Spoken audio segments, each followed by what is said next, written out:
ప్రభువైన యేసుక్రీస్తు నామమున అందరికీ శుభాది వందనాలు. అందరూ ఎలా ఉన్నారండి? నేనైతే విశ్వసిస్తున్నాను అందరూ బాగున్నారని.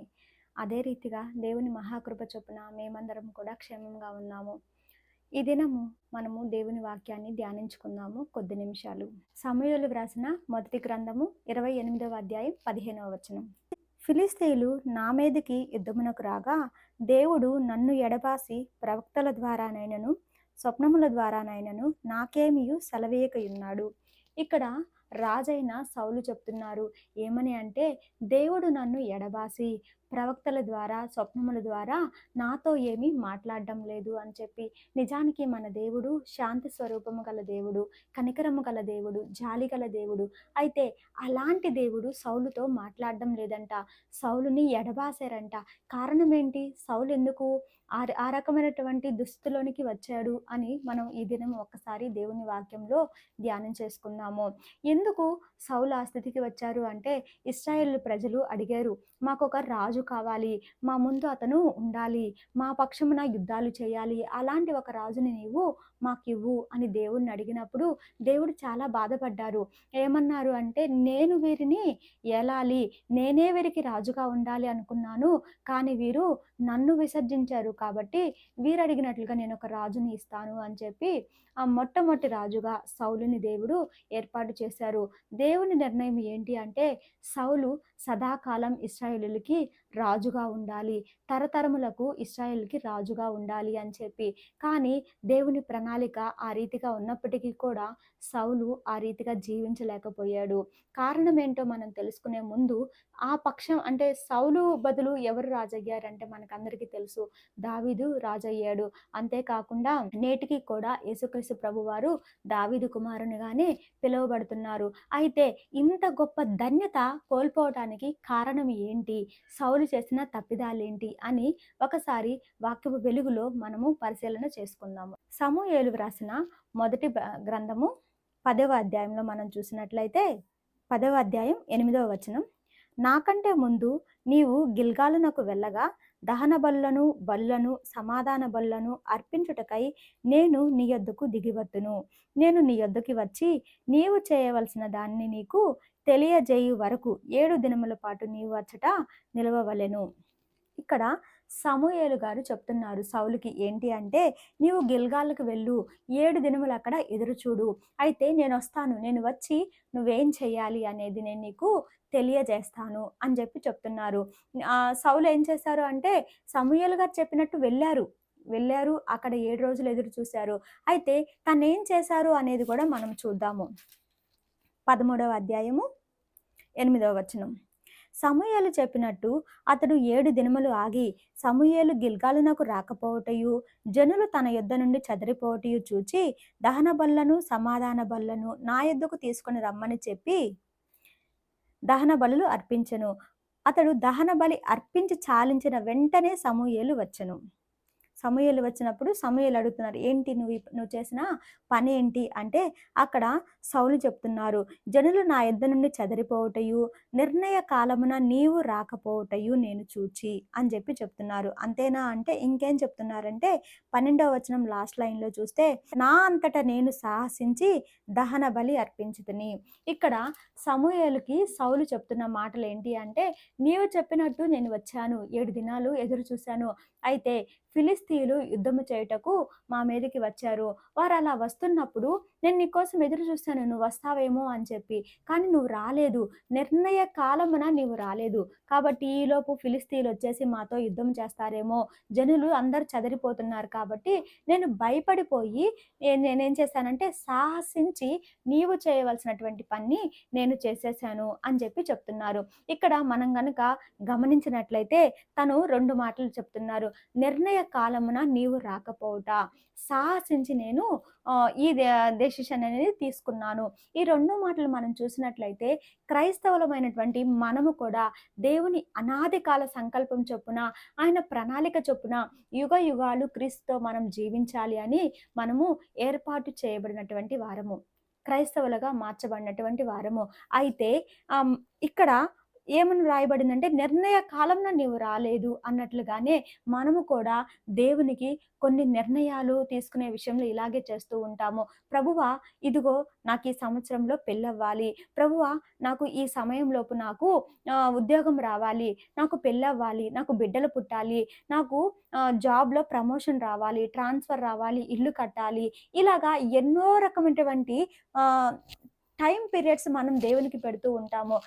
అంటే మనంతట మనమే ఒక టైమ్‌ని సెట్ చేసేసుకొని, నిర్ణయ కాలంన నీవు ఇది చెయ్యాలి అని చెప్పి. ఇక్కడ సమూయేలుకి సౌలు గారు చెప్తున్నారు. నిర్ణయ కాలమున నీవు రాకపోవుట అని చెప్పి. సౌలుకి ఏం చెప్పారు సమూయేలు అంటే, 7 దినములు నువ్వు అక్కడ వెయిట్ చెయ్యి. నేను వస్తాను. నేను వచ్చి నీకు చెప్తాను అన్నారు. అంటే నేను వచ్చి నువ్వేం చేయవలసింది నేను నీకు తెలియజేస్తాను అన్నారు. అయితే తనేం చేశారు అంటే తన కోసం వెయిట్ చేయకుండా తనే ఒక టైమ్ పీరియడ్ సెట్ చేసుకున్నారు. నిర్ణయ కాలం నువ్వు రాలేదు, నీది తప్పు అన్నట్లుగా సమూయేలుతో మాట్లాడుతున్నారు. ఇదే రీతిగా మనం కూడా చెప్తూ ఉంటాము. ప్రభువా, నాకు ఈ టైంలోపు నువ్వు ఇది చెయ్యాలి. ఇఫ్ అట్ ఆల్ నువ్వు చేయలేదనుకో నా అంతట నేనే డెసిషన్స్ తీసేసుకుంటాను అని. ఎందుకయ్యా ఇలా చేశావు అంటే, సా ఏజ్ అయిపోతుంది కదండీ! పెళ్ళవ్వట్లేదు. అందుకే నేను ఈ నిర్ణయం తీసుకొని ఎవరో ఒకళ్ళే అన్నట్లుగా పెళ్లి చేసుకున్నాను. ఇప్పుడు చూస్తే ఎన్నో శ్రమలు, ఎన్నో బాధలు, ఎన్నో ఇబ్బందులు అని చెప్తూ ఉంటారు కొంతమంది. మరికొంతమందేమో ఉద్యోగం లేదు, ఫ్యామిలీలో ప్రాబ్లమ్స్ ఉన్నాయి. ఏదో ఒక జాబ్‌లే అన్నట్టుగా జాయిన్ అయ్యాను. ఇదిగో ఇందులో చూస్తే ఏ ఎదుగు, బొదుగు అనేది లేకుండా ఇక్కడే ఉండిపోయాను. దీని నుంచి నేను బయటపడలేకపోతున్నాను అని చెప్తూ ఉంటారు. ఇంకొంతమంది వారు కలిగి ఉన్న సమస్యలను బట్టి ఏదో తక్కువ రేటుకి వచ్చేసిందిలే స్థలం అంటూ కొనుక్కుంటారు. ఆ స్థలం కొనుక్కున్న తర్వాత అక్కడ శాంతి సమాధానం లేదు. ఇక్కడ ఇల్లు కట్టుకోవాలి. కానీ ఇప్పుడు నా పరిస్థితి ఏంటి? ఇలా అనేక విషయాల్లో మనం ఏం చేస్తామంటే తొందరపాటు నిర్ణయాలు తీసేసుకొని, తొందరపాటుగా మనము వెళ్ళిపోయి పనులు ప్రారంభించేసి, ఆ తర్వాత శ్రమలొచ్చినప్పుడు దేవుని దగ్గరికొచ్చి మొరపెడుతూ ఉంటాము, వాపోతూ ఉంటాము. దీనికి కారణం ఏంటి అంటే నిర్ణయ కాలం మనమే డిసైడ్ చేసేసుకున్నాము. టైం మనమే సెట్ చేసేసుకున్నాము. ఇదిగో ఈ టైంలో ఇది జరగాలి. ఇది జరగకపోతే నేనే డెసిషన్ తీసేసుకుంటాను. ఇదిగో ఈ టైం వరకు వెయిట్ చేస్తాను. ఇఫ్ ఎట్ ఆల్ ఈ టైంలో నువ్వు ఏమీ మాట్లాడకుండా సైలెంట్‌గా ఉంటే నా అంతట నేనే ఏదో ఒకటి చేసేస్తాను అంటూ మనం ఏం చేస్తామంటే దేవుని చిత్తానికి, దేవుని సమయానికి మనము తల ఒగ్గకుండా, మనము లోబడకుండా మనంతట మనమే సొంత నిర్ణయాలు తీసేసుకుంటూ ఉంటాము. దేవుని వాక్యం సెలవిస్తుంది. కాలములను, సమయములను తండ్రి తన స్వాధీనమందుంచుకున్నారు. ఆయన స్వాధీనంలో ఉంది. నీకెప్పుడు పెళ్ళవ్వాలి, నీకెప్పుడు పిల్లలు పుట్టాలి, నీకెప్పుడు ఉద్యోగం రావాలి, నువ్వెప్పుడు ఇల్లు కట్టాలి, నువ్వెప్పుడు ఏ రీతిగా జీవించాలి అనేది ఆయన ఒక ప్రణాళిక కలిగి ఉన్నారు. ఒక సమయాన్ని కలిగి ఉన్నారు. అయితే నీవు నేను ఏం చేస్తున్నామంటే మనంతట మనమే తొందరపాటు కలిగి ఉంటున్నాము. మనంతట మనమే ఇంకెప్పుడు ప్రభువా టైం అయిపోతుంది, ఇంకెప్పుడు ప్రభువా ఇంకెంత కాలం నేను ఎదురు చూడాలి, ఇంకెంత వయసు నేను ఎదురు చూడాలి అంటూ ఆలోచించి తొందరపాటు నిర్ణయాలు తీసుకొని మన జీవితాన్ని మనము నాశనం చేసుకుంటూ ఉంటున్నాము. అయితే ఈరోజు నీవు కూడా ఏదైనా విషయంలో దేవుని చిత్తాని కోసము ఎదురు చూడకుండా, దేవుని చిత్తం కోసం కనిపెట్టలేక తొందరపాటు నిర్ణయం తీసుకుంటున్నావేమో, జాగ్రత్త ప్రియ దేవుని బిడ్డ. ఎందుకు అంటే సౌలు చేసిన ఆ తప్పిదం వలన ఏం జరిగిందనేది కూడా మనం చూద్దాము. సౌలు చేసిన మరొకటి ఏంటి అంటే సాహసించాడు. దేనికి? దేవుని చిత్తానికి వ్యతిరేకమైనటువంటి పని చేయటానికి. ఈ దహన బలులు లేదంటే సమాధాన బలులు ఇవి అర్పించటానికి ఒక మనిషిని దేవుడు ఏర్పాటు చేశాడు. అయితే ఆయన ఏర్పాటుకు తల ఒగ్గకుండా, ఆయన ఆజ్ఞకు విధేయత చూపించకుండా తన పని కానిది సౌలు చేయటం కోసము ధైర్యం చూపించేశాడంట. మనం కూడా ఇంతే చేస్తాము. దేవుని చిత్తం కాని దాన్ని చేయటానికి, దేవుడు చెప్పని దాన్ని చేయటానికి మనం కూడా కొన్నిసార్లు సాహసం అనేది చేస్తూ ఉంటాము. తత్ఫలితంగా ఎన్నో నష్టాలని, కష్టాలను తెచ్చుకుంటాము. మరి సౌలు ఏం తెచ్చుకున్నాడు అని మనం చూసినట్లయితే 13వ వచనంలో నీ రాజ్యమును ఇశ్రాయేలీల మీద సదాకాలం స్థిరపరచుటకు యెహోవా తలచియుండెను. అయితే నీ రాజ్యము నిలవదు. ఎందుకు నిలవదు అంటే 13వ వచనంలో రాయబడింది. నీ దేవుడైన యెహోవా నీకిచ్చిన ఆజ్ఞను గైకొనక నీవు అవివేకపు పని చేసితివి. ఏం చేశాడు? దేవుడిచ్చినటువంటి ఆజ్ఞను చేయకుండా అవిధేయత చూపించటం వలన, అవిధేయత చూపించి అవివేకపు పని చేయటం వలన దేవుడు తలచినట్లుగా ఆ రాజ్యము సదాకాలము నిలవకుండా మధ్యలోనే సౌలు హతమవ్వాల్సినటువంటి పరిస్థితి వచ్చింది. మధ్యలోనే తన రాజ్యము వేరొకరికి వెళ్ళాల్సినటువంటి పరిస్థితి వచ్చింది. కారణం ఏంటి అంటే దేవుడు చెప్పిన మాట అతను చేయకపోవటము, దేవుని సమయం కోసం అతను ఎదురు చూడకపోవటము, దేవుని ఆజ్ఞను మేరటము. ఈరోజు నీవు ఎలా జీవిస్తున్నావు? దేవుని సమయానికి, దేవుని చిత్తానికి, దేవుని ప్రణాళికకి నీ జీవితంలో చోటిస్తున్నావా? దానికోసం ఆలస్యమైన సహనంతో ఎదురు చూస్తున్నావా?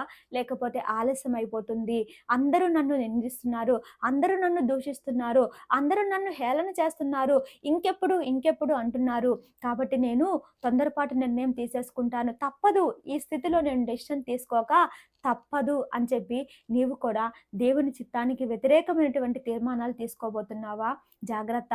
సౌలు గురించి దేవుడు ఎంతో ప్రణాళిక కలిగి ఉన్నారు. సదాకాలము తన రాజ్యం నిలవాలి అనుకున్నారు. ఒకసారి ఆలోచించండి, దావీదు కుమారుడైనటువంటి యేసుక్రీస్తు ప్రభువారు అని పిలువబడే బదులు సౌలు విధేయత చూపించినట్లయితే సౌలు కుమారుడు అని పిలువబడే వాళ్ళే కదా. ఈ రోజుకి కూడా సౌలు రాజ్యం అనేది మనం చూస్తూ ఉండేవాళ్ళం కదా. కానీ సౌలు ఆ రీతిగా జీవించలేదు, విధేయత చూపించలేదు, కాబట్టి తనకై తాను నాశనాన్ని కొని తెచ్చుకున్నాడు.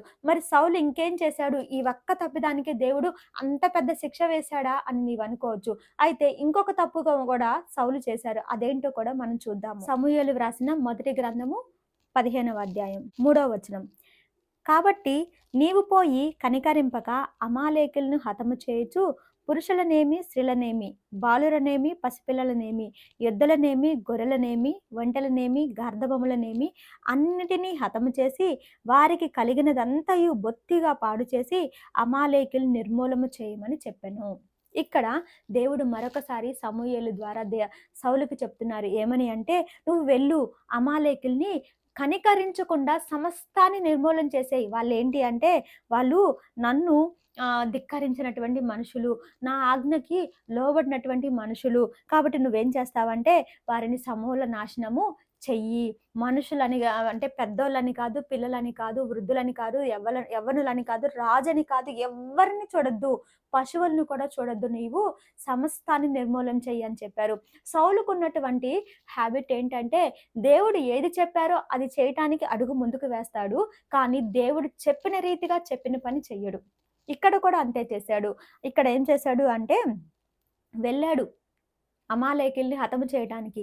కానీ ఏం చేశాడు అంటే 9వ వచనంలో మనం చూస్తే, సౌలును జనులను కూడి అగగును, గొర్రెలలోను, ఎడ్లలోను, క్రొవ్విన గొర్రె పిల్లలు మొదలైన వాటిలోనూ మంచి వాటిని నిర్మూలన చేయక కడగా నుంచి పనికిరాని నీచ పశువులన్నిటిని నిర్మూలన చేసిరి. ఇక్కడ దేవుడు ఏం చెప్పారు?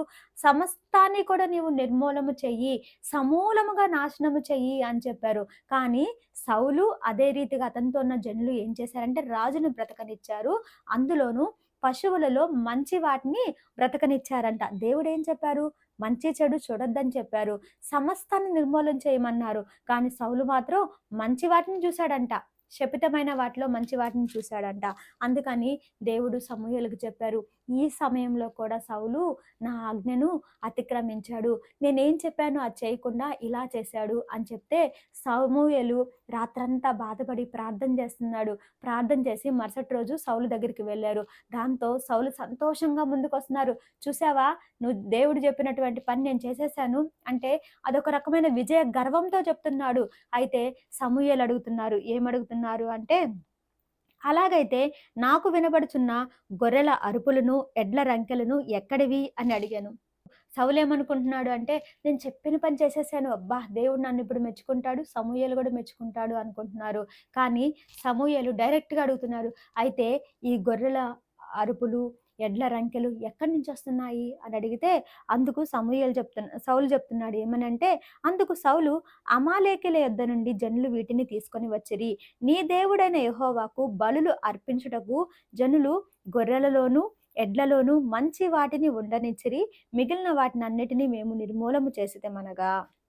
అంతేనా అంటే 21వ వచనంలో, అయితే గిల్గాలులో నీ దేవుడైన యెహోవాకు బలి అర్పించుటకై జనులు శపితములగు గొర్రెలలోను ఎడ్లలోను ముఖ్యమైన వాటిని తీసుకొని వచ్చిరి. ఏంటంట, శపితమైన వాటిలో నుంచి ముఖ్యమైన వాటిని, చెడ్డ వాటిలో నుంచి మంచి వాటిని వేరు చేశారంట. ఇది ఎలా సాధ్యమండి? దేవుడు అదంతా కూడా శపితమైన దానిగా చూస్తున్నాడు. అదంతా సమూల నాశనం చేయాలి అని చూస్తుంటే, సౌలు మాత్రం శపితమైన వాటిలోంచి మంచి వాటిని తీయాలనుకున్నాడంట. అంటే విషంలో నుంచి అమృతాన్ని తీయాలనుకున్నాడంట.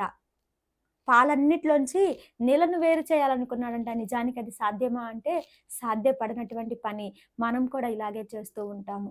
ఏంటి అంటే సినిమాలు చూడటం తప్పు, సీరియల్స్ చూడటం తప్పు, మొబైల్‌లో అశ్లీల దృశ్యాలను చూడటం తప్పు, సమయాన్ని వృధా చేసుకోవటం తప్పు, దేవుని ఆజ్ఞకు వ్యతిరేకంగా సమయాన్ని వృధా చేసుకుంటూ జీవించడం తప్పు, అపరిశుద్ధంగా, అపవిత్రంగా జీవించడం తప్పు. ఇవన్నీ మనకు తెలుసు. కానీ ఏం చేస్తాము అంటే సీరియల్స్‌లో నుంచి మంచి ఏదో నేర్చుకోవాలి. చెడ్డ సహవాసంలో నుంచి వారినేదో మ మంచి దారిలోనికి నడిపించాలి. చెడ్డ దానిలోంచి మంచిని తీయాలి అని చెప్పి మనం కూడా ఇలాగే చేస్తూ ఉంటాము. మనొక సహోదరి చెప్తుంది. ఏమని అంటే, "నాకు సీరియల్స్ పిచ్చేమి లేదమ్మా. కానీ నాకొక్క పిచ్చుంది. ఏంటి అంటే, ఒక్క కార్తీక దీపం మాత్రమే చూస్తాను." అంటే ఈలోపు నీ దీపం ఆరిపోయినా పర్లేదు కానీ, నువ్వు మాత్రం కార్తీక దీపం సీరియల్ చూడాలా? అది ముఖ్యమా? అంటే ఆవిడకి ముఖ్యమే. మరికొందరు జెప్తారు, నాకు సినిమాల పిచ్చి, సీరియల్ పిచ్చి ఇవేమీ లేదక్కా. కానీ మొబైల్ మాత్రం రోజుకి కొద్దిసేపు చూడాలి. మొబైల్‌లో ఈ గేమ్స్ మాత్రం ఆడుకోవాలి. ఇదిగో పలానా స్నేహితులతో నేను చాటింగ్ చేయాల్సిందే. వాళ్ళతో నేను ఎంజాయ్ చేయాల్సిందే. దేవుడేం చెప్తున్నారు? కాలము నెరిగి నిద్ర మేలుకొని అయిందని గుర్తించి అజ్ఞానుల వలె కాక జ్ఞానుల వలె సమయాన్ని సద్వినియోగం చేసుకో అని దేవుడు చెప్తుంటే మనం ఏం చేస్తున్నామంటే సమయాన్ని దుర్వినియోగపరుస్తున్నాము. పవిత్రంగా జీవించు అంటే ఈ ఒక్క విషయంలో మాత్రం నేను అపవిత్రంగా చేస్తాను. అదిగో పలానా వ్యక్తి విషయంలో మాత్రం నేను మారలేకపోతున్నాను. పలానా వ్యక్తి విషయంలో నన్ను నేను మార్చుకోలేకపోతున్నాను అన్నట్లుగా చెప్తూ ఉంటాము. ఆ ఒక్క అమ్మాయిని మాత్రం నేను లవ్ చేయాలి తప్పదక్క. ఎందుకంటే తను నాకు ప్రాణం. అమ్మాయి లేకుండా నేను బ్రతకలేను. ఇదిగో అక్క, ఆ అబ్బాయి అంటే నాకు ప్రాణం అక్క. ఆ అబ్బాయి చాలా మంచివాడు. ఆ అబ్బాయి స్వభావం నా స్వభావం ఒకటే. ఆ అబ్బాయి తిండి నా తిండి ఒకటే. ఆ అబ్బాయి ఆలోచన విధానం నా ఆలోచన విధానం ఒకటే. తను లేకుండా నేను జీవించలేను. ఈ విషయంలో దేవుడిని నీవే ఒప్పించవా? ఈ మధ్య కాలంలో ఇలాంటి ప్రార్థన అవసరతలే వస్తున్నాయి. ఇదిగో అతనంటే నాకిష్టము, లేదా ఆమంటే నాకిష్టము. దానికోసం నేను ఏ తప్పిదం చేయటానికైనా నేను సిద్ధమే. అతనంటే నాకిష్టం కదా! ఆమంటే నాకిష్టం కదా! కాబట్టి నీవే ప్రార్థన చేయవా? ఏంటండి ఇది? దేవుడు కోరుకునే స్వభావం ఇదా? ఆయన మాట చెప్పింది ఇదేనా? ఆయన మనల్ని జీవించమన్న జీవిత విధానం ఇదేనా? అంటే కాదు. కాదు అన్న విషయం కూడా తెలుసు. మనం తప్పు చేస్తున్నాము అని తెలుసు. కానీ ఏంటంటే నీవే ఏదో ఒకటి చెయి. శపితమైన వాటిలోంచి మంచి వాటిని తీసే స్వభావము. అక్రమ సంబంధాలు తప్పని తెలుసు. కానీ దానిలో మంచుందంట. పెళ్ళికి ముందే ఎవరినో లవ్ చేసి, ఆ ప్రేమ పేరుతో కామ వికారమైన కార్యాలు చేయటం తప్పు. కానీ దానిలోంచి మంచిని తీస్తారంట. దుష్ట స్వభావం కలిగినటువంటి చెడ్డ స్నేహితులతో స్నేహం చేయటం తప్పు. కానీ వారిలోంచి ఏదో మంచి నేర్చుకుంటారంట. ఎలా కుదురుతండి? ఎలా కుదురుతుంది? అపవిత్రులతో స్నేహం చేస్తూ, అపరిశుద్ధంగా జీవిస్తూ, నేను పవిత్రురాలిని, పవిత్రునిగా జీవించడానికి నేను ప్రయాస పడుతున్నానంటే ఎలా కుదిరిద్ది? సౌలు వలె మన జీవితం గూడా ఉంటుంది. సౌలు చెడ్డ వాటిలోంచి, శపితమైన వాటిలోంచి మంచి వాటిని తీయాలని వెలికి తీయాలని ప్రయత్నించినట్లు మనము కూడా ప్రయత్నిస్తూ ఉంటాము. చెడ్డ వాటిలోంచి మంచిని తీయాలి. మొబైలే చెడ్డ వ్యసనం. మొబైల్ చూడటము. దానిలోంచి మంచేదో నేర్చుకోవాలి అని చెప్పి గంటలు గంటలు యూట్యూబ్‌లో వీడియోస్ చూస్తూ ఉంటారు. గంటలు గంటలు గేమ్స్ ఆడుకుంటూ ఉంటారు. గంటలు గంటలు చాటింగ్ చేసుకుంటూ ఉంటారు. ఎంటర్‌టైన్ ప్రోగ్రామ్స్‌కి గంటలు గంటల సమయాన్ని కోల్పోతూ ఉంటారు. అందులో వచ్చే డబుల్ మీనింగ్ డైలాగ్స్ వింటూ ఆనందిస్తూ ఉంటారు. అందులో వచ్చేటువంటి ఆ మనుషులు వేసుకునేటువంటి ఆ పొట్టి పొట్టి డ్రెస్సులను చూస్తూ ఆనందిస్తూ ఉంటారు. కానీ మేమేదో మంచి చేస్తున్నాం అన్నట్టుగా ప్రలోభ పడిపోతూ ఉంటారు. నేనేదో మంచి చేసేస్తున్నాను అని చెప్పి అనుకుంటూ అతనొక మాట అంటున్నాడు. నీ దేవుడైన యెహోవాకు బలి ఇవ్వటానికి. అంటే తను దేవుడు కాదా? తన్ని దేవుడు ఏర్పాటు చేసుకోలేదా? తన్ని దేవుడు సృజించలేదా? తన దేవుడు కాదా? ఆ విషయం మర్చిపోయాడు. నీ దేవుడు, నీ దేవుడు, నీ దేవుడు. దేవుడు ఏమైపోయాడు అంటే సౌలు దేవుడు కాలేదు. ఎందుకు అంటే తన ఇష్టానుసారమైన జీవితం జీవించడానికి. ఈరోజు దేవుడిని నువ్వు కూడా ఇలాగే చూస్తున్నావేమో. నీ దేవుడుగా నీవు చూడకుండా, నీ దేవుడు పరిశుద్ధుడు కాబట్టి నేను పరిశుద్ధంగా జీవించాలి అనేటువంటి వ్యక్తిత్వం లేని వ్యక్తివై నీవు ఆలోచిస్తున్నావేమో.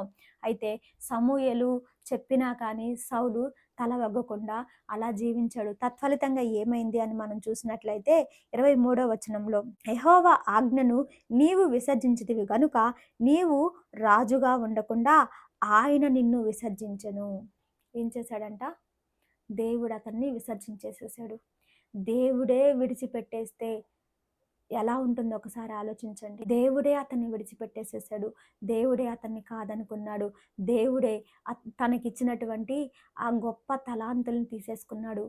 సౌలు దేవుని ఆత్మ చేత నింపబడ్డాడు. అయితే ఆ ఆత్మ పోయి దురాత్మ ఒకటొచ్చేసింది.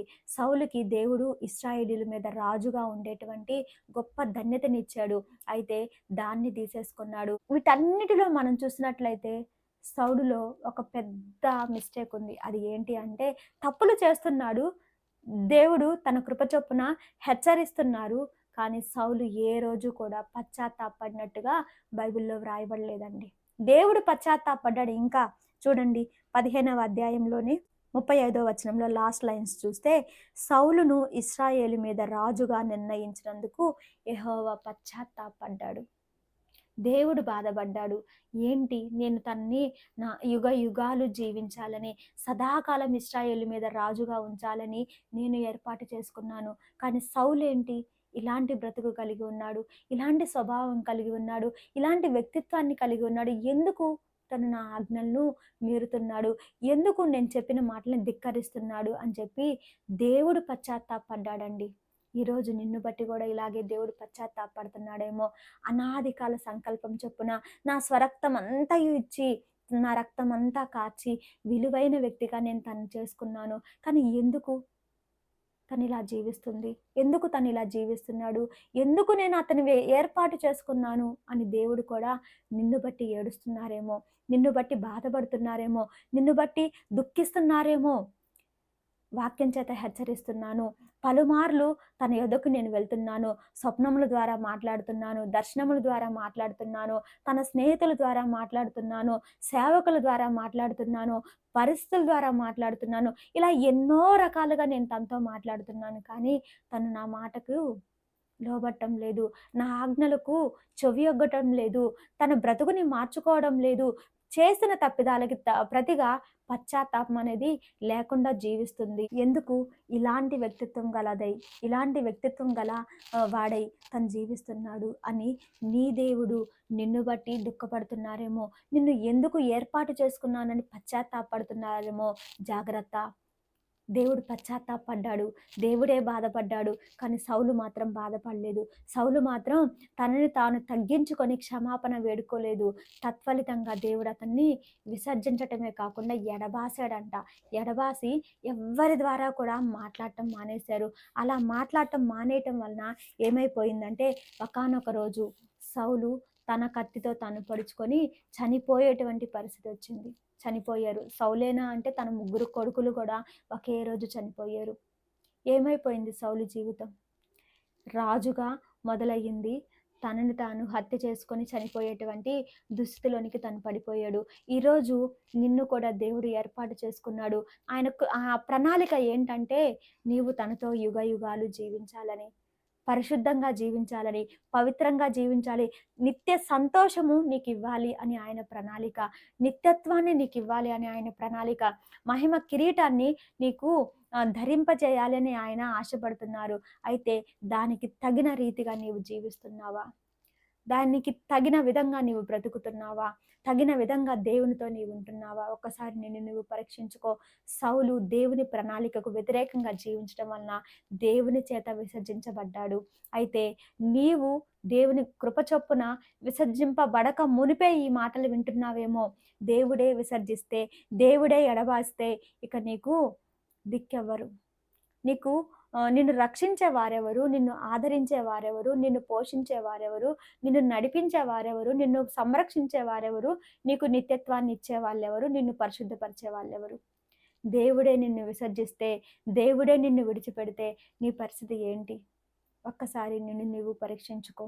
ఒక్కసారి ఆలోచించుకో ప్రియ దేవుని బిడ్డ. నా బ్రతుకు ఎలా ఉంది? ఆయన నా ఎడల ప్రణాళిక కలిగి ఉండి అనాది కాల సంకల్పం చొప్పున జగత్తు పునాది వేయబడక మునిపే నన్ను ఏర్పాటు చేసుకున్నారు కదా. క్రీస్తు సంఘములో నేనున్నాను కదా. అయితే నేను ఎలా జీవిస్తున్నాను? సౌలు వలె దేవుని ఆజ్ఞను ధిక్కరించి జీవిస్తున్నానా? సౌలు వలె దేవుని ఎడబాటులో నేనున్నానా? లేకపోతే దేవుని ప్రేమలోనే, దేవుని కబంధ హస్తాల్లోనే నేనున్నానా? నేనెక్కడున్నాను?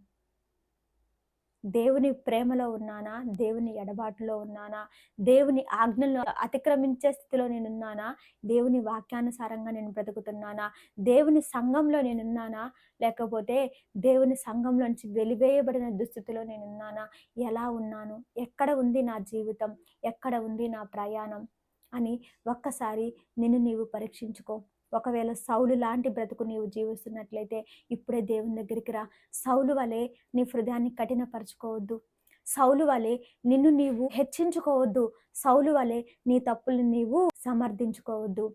కానీ దేవుని దగ్గరికి రా. దేవుని వాక్యం సెలవిస్తుంది కదా, మన పాపములను మనం ఒప్పుకొని యెడల ఆయన నమ్మదగిన వాడు, నీతిమంతుడు గనుక సమస్త దుర్నీతి నుండి మనలను కడిగి పవిత్రపరిచి మనలను తన రక్తంతో పవిత్రపరచటం మాత్రమే కాకుండా తిరిగి మనల్ని తన సన్నిధిలో ఉంచుకుంటాడు, జీవింపజేస్తాడు. అయితే ఇప్పుడైనా మన హృదయాన్ని కఠినపరచుకోకుండా దేవుని దగ్గరికి వచ్చి మన పాపాలను ఒప్పుకుందాము. దేవుని ఎడబాటులోనికి వెళ్ళక మునిపే మన బ్రతుకుని సరిచేసుకుందాము.